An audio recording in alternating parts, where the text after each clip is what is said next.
আল্লাহ রাব্বুল আলামিন বলতে আছেন যে হে ঈমান वालो अल्लाह से डरो वा कुनू मअस सादिकीन और सच्चों का साथ हो जाओ।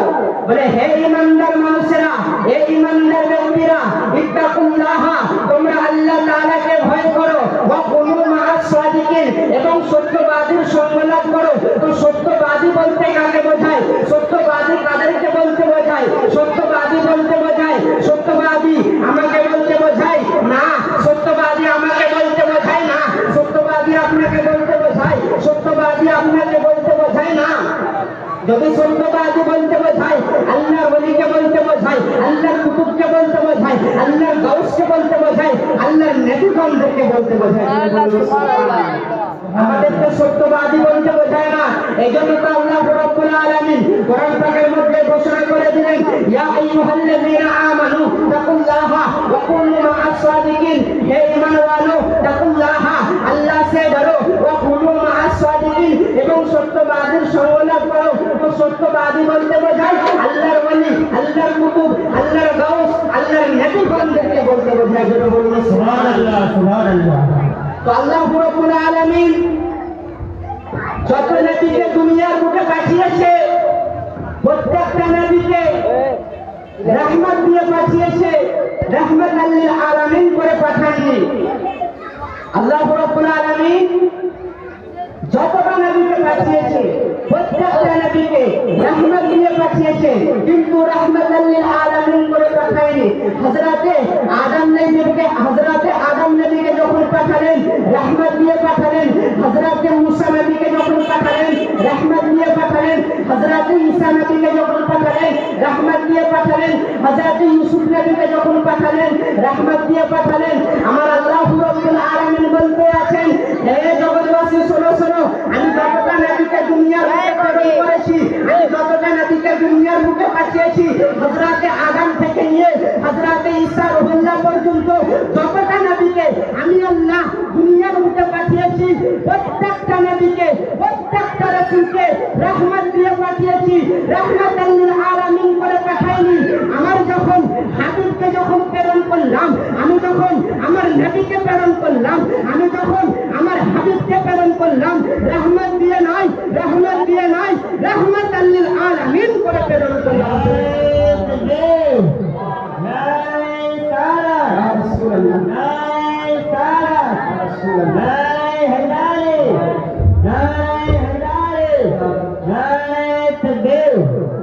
তো বোঝা গেল এটাই যে আমার আল্লাহ রাব্বুল আলামিন আমার নবীকে রহমত দিয়ে নয়, রহমাতাল লিল আলামিন করে প্রেরণ করেছেন। জোরে বলুন সুবহানাল্লাহ। এই জন্য পবিত্র কোরআন, এই জন্য পবিত্র কোরআন আপনাদের মধ্যে বলতে আছেন, লাউলা মুহাম্মাদু ওয়া উম্মাতুহু, আমি মুহাম্মদ সাল্লাল্লাহু আলাইহি ওয়াসাল্লাম এবং আমার উম্মতগণকে যদি আমি না বানাইতাম, লামা খালাকুল জান্নাহ, আমি আল্লাহ পাক জান্নাত বানাতাম না, ওয়ালান নার, আমি আল্লাহ পাক জাহান্নাম বানাতাম না, ওয়ালাস শামস, আমি আল্লাহ পাক সূর্য বানাতাম না, ওয়ালাল কামার, আমি আল্লাহ পাক চন্দ্র বানাতাম না, ওয়ালাল লাইল, আমি আল্লাহ পাক রাত বানাতাম না, ওয়ালান নাহার, আমি আল্লাহ পাক দিন বানাতাম না, ওয়ালাল মালাইকা, আমি আল্লাহ পাক ফেরেশতা মণ্ডলী বানাতাম না, ওয়ালান নবিয়্যা, আমি আল্লাহ পাক কোন নবীকে প্রেরণ করতাম না। জোরে বলুন সুবহানাল্লাহ, সুবহানাল্লাহ। তো বোঝা গেল এটাই যে সর্বপ্রথম আমার আল্লাহ রাব্বুল আলামিন আমার নবীর নূরকে তৈরি করেছেন। জোরে বলুন সুবহানাল্লাহ। এবার ধীরে ধীরে করে শুরু করুন, আল্লাহুম্মা সাল্লি আলা সাইয়্যিদিনা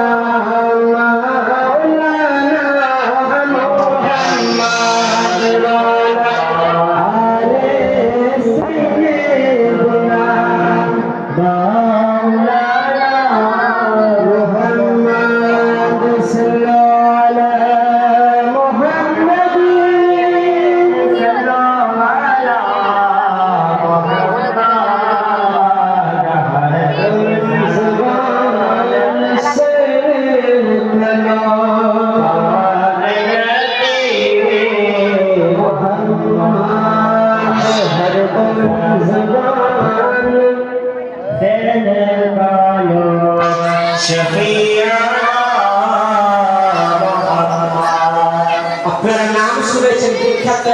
নবীর সাহাবী যার নাম হযরতে বেলাল। তো হযরতে বেলাল আর হযরতে আকরামা দুই ভালো বন্ধু ছিল, কিন্তু হযরতে আকরামা ছিল মুসলমান আর হযরতে বেলাল বাদশাহ উমাইয়ার ঘরের মধ্যে সে নকরানি করতেছে, বাদশাহ উমাইয়ার ঘরের মধ্যে কাজ করতে। সুবহানাল্লাহ সুবহানাল্লাহ। তো নবীর প্রতি সে কলমা করেনি, নবীর প্রতি ঈমান আনেনি, কিন্তু হযরতে আকরামার সঙ্গে হযরতে বেলালের ভালো বন্ধু ছিল। আব্বাজি আমার ভাইজান আমার, হযরতে আকরামা আমার নবীর পিছনে নামাজ পড়ে যেন বাজারের দিকে চলে এলো, এদিকে হযরতে বেলাল সে যেন বাজারের মধ্যে হাজির হয়ে গেল। হযরতে আকরামার সঙ্গে যেন বেলালের দেখা হয়ে গেল। হযরতে আকরামা যেন বেলালকে বলতে আছে, ও বন্ধু বেলাল,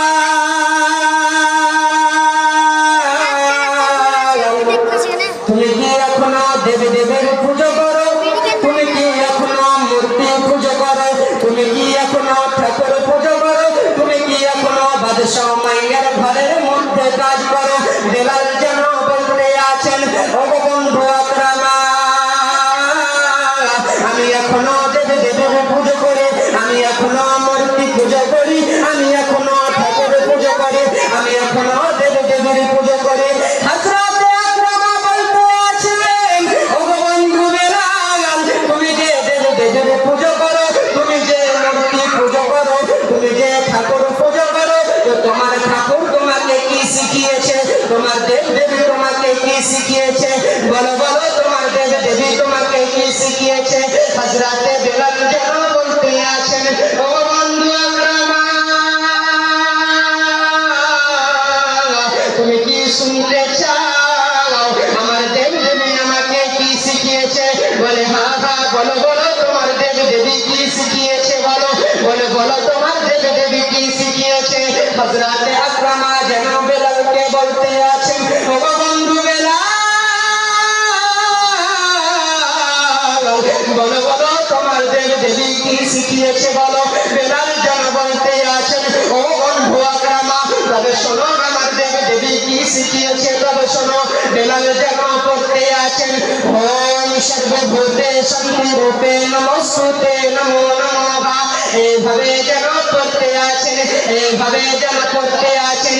কিছুক্ষণ পড়ার পরে পরে হযরতে বেলালের মনে চিন্তা এলো, হযরতে বেলালের মনে ভাবনা এলো, হযরতে বেলালের মনে চিন্তা এলো। হযরতে বেলাল যেন আকরামাকে বলতে আছেন, ও বন্ধু আকরামা, তুমি যে ইসলাম ধর্মের মধ্যে রয়েছো, তুমি যে ইসলাম ধর্মকে মেনে চলো, তুমি যে ইসলাম ধর্মের মধ্যে রয়েছো, তো বলো বলো, তোমার ইসলাম ধর্ম কি শিখিয়েছে? বলো। তুমি যে ইসলাম ধর্মকে মেনে চলো, তুমি যে ইসলাম ধর্মের মধ্যে রয়েছো, তো তোমার ইসলাম ধর্ম তোমাকে কি শিখিয়েছে? সুবহানাল্লাহ সুবহানাল্লাহ। হযরতে আকরামা বলতে আছেন, ও বন্ধু বেলাল, তবে শোনো আমার ইসলাম ধর্ম আমাকে কি শিখিয়েছে? বলে বলো বলো, তোমার ইসলাম ধর্ম তোমাকে কি শিখিয়েছে? হযরতে আকরামা যেন পড়তে আছেন, হযরতে আকরামা যেন কোরআন পাকের মধ্যে একটি সূরা রয়েছে, ওই সূরার নাম হচ্ছে সূরাতুল আলাক। ওই সূরাটিকে যেন পড়তে আছেন, ইকরা বিসমি রাব্বিকাল্লাযী খালাক, খালাকাল ইনসানা মিন আলাক, ইকরা ওয়া রাব্বুকাল আকরাম আল্লাযী আল্লামা বিল কালাম। এইভাবে যেন পড়তে আছেন, এইভাবে যেন পড়তে আছেন, এত সুন্দর ভাবে পড়তে আছেন, এত মধুর সুরে পড়তে আছেন, এত সুন্দর ভাবে পড়তে আছেন।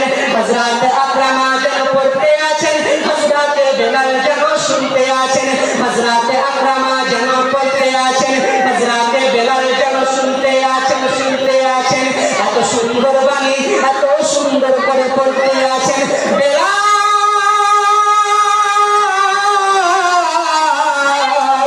চিৎকার করে উঠে বলতে আছেন, ও বন্ধু আকরামা, তুমি কি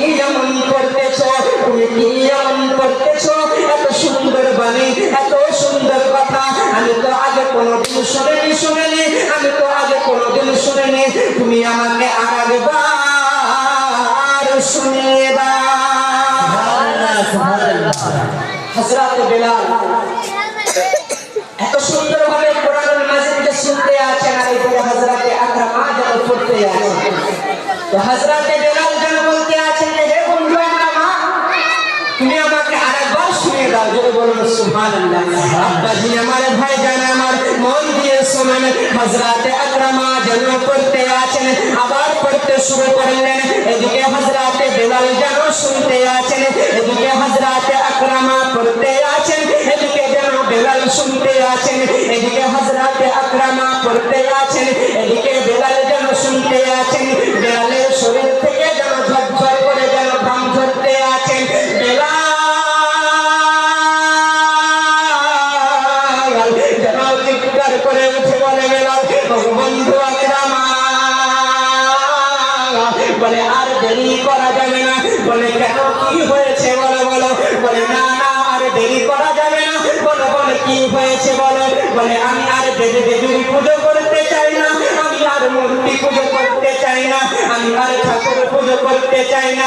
বলে কেন, তোমার কি হয়েছে বলো। বলে এত সুন্দর কোরআনের বাণী, এত সুন্দর কোরআনের কথা, এত সুন্দর কোরআনের বাণী আমি বেলাল আগে কোনদিন শুনিনি। নারে তাকবীর, নারে সালাত, নারে হায়দার, নারে সালাত। হযরত আকরামা যেন পড়তে আছেন, হযরত বেলাল যেন শুনতে আছেন। হযরত বেলাল যেন বন্ধু আকরামাকে বলতে আছেন, হযরত আকরামাকে বলতে আছেন, ও বন্ধু আকরামা, আমি আর দেবীর পুজো করতে চাই না, আমি আর মূর্তি পুজো করতে চাই না, আমি আর দেবীর পুজো করতে চাই না। হযরত আকরামা যেন বেলালকে নিয়ে আমার নবীর দরবারে হাজির হয়ে গেলেন, আমার নবীর দরবারে হাজির হয়ে গেলেন। হযরত আকরামা যেন বলতে আছেন, আকা ইয়া রাসূলুল্লাহ, ইয়া হাবিবাল্লাহ, আপনার পদতলে আমার মা বাপ কুরবান হয়ে যায় ইয়া রাসূলুল্লাহ। আমি যখন বাজারের মধ্যে গিয়েছিলাম, আমার বন্ধু বেলাল, তার সঙ্গে আমার সাক্ষাৎ হলো, তার সঙ্গে আমার দেখা হলো। সে আর দেবীর পুজো করতে চায় না, সে আর মূর্তি পুজো করতে চায় না, সে আর দেবীর পুজো করতে চায় না। আমার নবী যেন বেলালকে ডাক দিয়ে বলে, ও বেলাল, শোনো শোনো বেলাল। বেলাল যেন নবীর কাছে হাজির হয়ে গেলেন। আমার নবী যেন বেলালকে বলতে আছেন, ও বেলাল, আমি যদি তোমাকে কলেমা পড়ে মুসলমান বানিয়ে দিই, আমি যদি তোমাকে কলেমা পড়ে মুসলমান বানিয়ে দিই, বাদশাহ মাইয়া তোমাকে তো অনেক শাস্তি দিবে, তোমাকে তো অনেক কষ্ট দেবে, তোমাকে তো অনেক শাস্তি দিবে। ও বেলাল, তুমি কি ওই শাস্তিগুলো সহ্য করতে পারবে? বেলাল বেলাল বলতে আছেন, ও নবীজি, আপনার জবান দ্বারাই যখন আমি বেলাল কলমা করে নিব, কাল কিয়ামতের আগে পর্যন্ত আমি বেলাল কলমা ছাড়ব না। সুবহানাল্লাহ, সুবহানাল্লাহ। হযরত আকরামা যেন বেলালকে আমার নবী মুস্তাফার কাছে নিয়ে গেলেন। যাওয়ার পরে আমার নবী মুস্তাফা যেন বেলালকে বলতে আছেন যে, হে বেলাল, আমি যদি তোমাকে কলেমা পড়ে মুসলমান বানিয়ে দিই, তো বাদশাহ মাইয়া তোমাকে অনেক শাস্তি দিবে, তোমাকে অনেক কষ্ট দিবে, তুমি কি ওই কষ্টগুলো সহ্য করতে পারবে? বেলাল বলতে আছেন, না ইয়া রাসূলুল্লাহ, আমি যখন আপনার জবান দিয়ে যখন কলেমা পড়ে নিব, কাল কিয়ামতের আগে পর্যন্ত আমি বেলাল কলেমা ছাড়ব না। জোরে বলুন সুবহানাল্লাহ। আমার নবীজি যেন বেলালকে কলেমা পড়ে মুসলমান বানিয়ে দিলেন। এদিকে সূর্য ডুবে ডুবে অবস্থা, যা বাদশাহ মাইয়ার ঘরের মধ্যে খবর চলে গেল যে বেলাল নাকি মুসলমান হয়েছে। তো বাদশাহ মাইয়া বলতে আছেন, বেলালকে আমার ঘরের মধ্যে আসতে দাও, তারপর বেলালের বিচার হবে। বেলাল যেন টুক করে যেন বেলাল যেন টুক করে যেন বাদশাহ উমাইয়ার ঘরের মধ্যে পৌঁছে গেলেন। বাদশাহ উমাইয়া বেলালকে ডাক দিয়ে বলেন, ও বেলাল, আমি শুনেছি নাকি তুমি মুসলমান হয়েছো, তুমি নাকি নবীর কলমা পড়েছো, তুমি নাকি মুসলমান হয়েছো। বেলাল যেন বলতে আছেন, হ্যাঁ হ্যাঁ আমি মুসলমান হয়েছি, আমি আজ থেকে আর দেবীর পুজো করবো না, আমি আজ থেকে আর মূর্তি পুজো করবো না, আমি আজ থেকে আর ঠাকুর পুজো করবো না। বলে কেন, তুমি কি করবে বলো বলো। বেলাল যেন বাদশাহ উমাইয়াকে বলতে আছেন, ও বাদশাহ উমাইয়া, আমি আর দেবীর পুজো করতে চাই না, আমি আর মূর্তি পুজো করতে চাই না, আমি আজ থেকে আল্লাহর ইবাদত করতে চাই আর নবীর প্রতি দরুদ সালাম করতে চাই। বাদশাহ উমাইয়া বলতে আছেন, ও বেলাল, তুমি নবীর কলমা করবে না, তুমি নবীর কলমা করো না, তুমি নবীর কলমা করবে না। তুমি যদি নবীর কলমা করো, আমি বেলাল তোমাকে অনেক আমি উমাইয়া তোমাকে অনেক শাস্তি দেব, তোমাকে আমি অনেক কষ্ট দেব। বেলাল বলতে আছেন, না না আমি নবীর কলমা ছাড়বো না। বলে তোমাকে নবীর কলমা ছাড়তে হবে। বলে না আমি নবীর কলমা ছাড়বো না। বলে না তোমাকে নবীর কলমা ছাড়তে হবে। বলে না আমি নবীর কলমা ছাড়বো না। বাদশাহ উমাইয়া যেন তার প্রহরীদের দিকে বলতে আছেন, ও আমার প্রহরীরা, আমার ঘরের ভিতর থেকে চাবুকটা নিয়ে আসো। যেন প্রহরীরা বাদশাহ উমাইয়ার কথা শুনে ওই চাবুকটা নিয়ে যেন বেলালের কাছে হাজির হয়ে গেল। বেলালকে বলতে